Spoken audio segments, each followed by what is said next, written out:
decaying majesty. The moon hung low, a pale eye staring down at the crumbling asylum. Cracked walls, draped in creeping vines, stretched towards the sky like skeletal arms.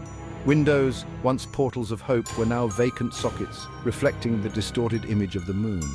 A chill wind whistled through broken panes, carrying whispers of forgotten screams. Whispers of torment. The year was 1942. Within these walls, not yet touched by time and decay, resided a different kind of darkness. Laughter echoed, but it was the hollow sound of madness, not joy. Patients, their minds trapped in labyrinths of delusion, paced the halls, haunted by unseen demons. The air reeked of carbolic acid and despair. Orderlies, their faces etched with indifference, patrolled the corridors, their keys jangling a chilling rhythm against the bars of the cells. Treatments, often more torture than therapy, were administered with callous disregard. The silence that haunts. Today, silence reigns. The heavy door creaked open, revealing a world frozen in time. Dust motes danced in the pale moonlight that filtered through the grimy windows. The air hung heavy, thick with the weight of forgotten suffering. Each footstep echoed in the cavernous space, a stark reminder of the emptiness that now claimed the asylum. Yet, beneath the silence, there was a palpable energy, a sense of unseen eyes watching, waiting.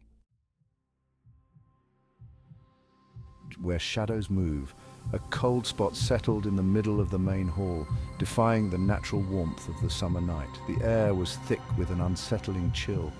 A faint humming could be heard, rising and falling like the mournful cry of a violin. It echoed through the empty corridors. Shadows flickered at the edge of vision, taking on shapes that weren't quite human. They danced and twisted. In the distance, a door slammed shut, the sound sharp and sudden in the oppressive silence. It reverberated through the empty halls. Footsteps echoed down the hallway, heavy and deliberate. Yet there was no one there. The asylum was alive, its past bleeding into the present. Memories of sorrow and despair lingered in the air, whispering secrets of the forgotten. A revelation in the dark. Sarah, a young photographer drawn to the macabre beauty of the asylum, crept further into the building. The air was thick with the scent of decay, and every step echoed through the desolate halls. She felt a presence here, something ancient and mournful. It was as if the walls themselves whispered secrets of the past, stories of sorrow and despair. Her camera clicked, capturing the decay and the shadows, hoping to capture the essence of the stories these walls held.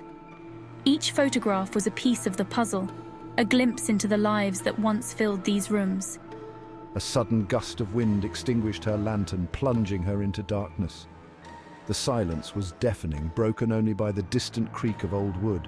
She fumbled for her flashlight, her heart pounding in her chest. The darkness seemed to close in around her, suffocating and oppressive. As the beam flickered to life, it illuminated a figure standing at the end of the corridor. The sight sent a chill down her spine, her breath catching in her throat. It was a man, his eyes hollow, his skin stretched taut over bones. He seemed to be a remnant of a time long past, a ghostly figure trapped in the present.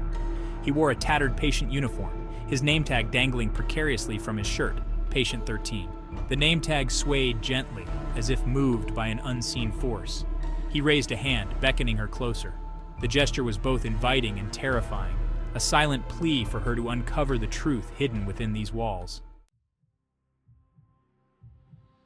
Sarah stumbled back, fear paralyzing her. Her breath came in short, ragged gasps as she tried to make sense of the shadowy figure she had just seen.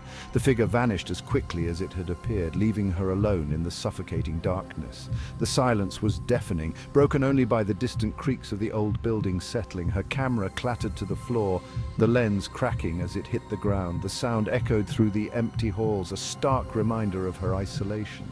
She scrambled to her feet and fled, the echoes of her own footsteps the only sound in the deafening silence. Her heart pounded in her chest as she ran, each step a desperate attempt to escape the unseen terror. The asylum stood silent once more, its secrets locked within its decaying walls. The wind howled through the broken windows, carrying with it the whispers of the past. The spirits of the forgotten patients remained, trapped in an endless loop of suffering, their silent screams echoing through the corridors, a chilling reminder of the horrors that transpired within those walls. Each shadow seemed to hold a story, a fragment of a life lost to the asylum's dark history.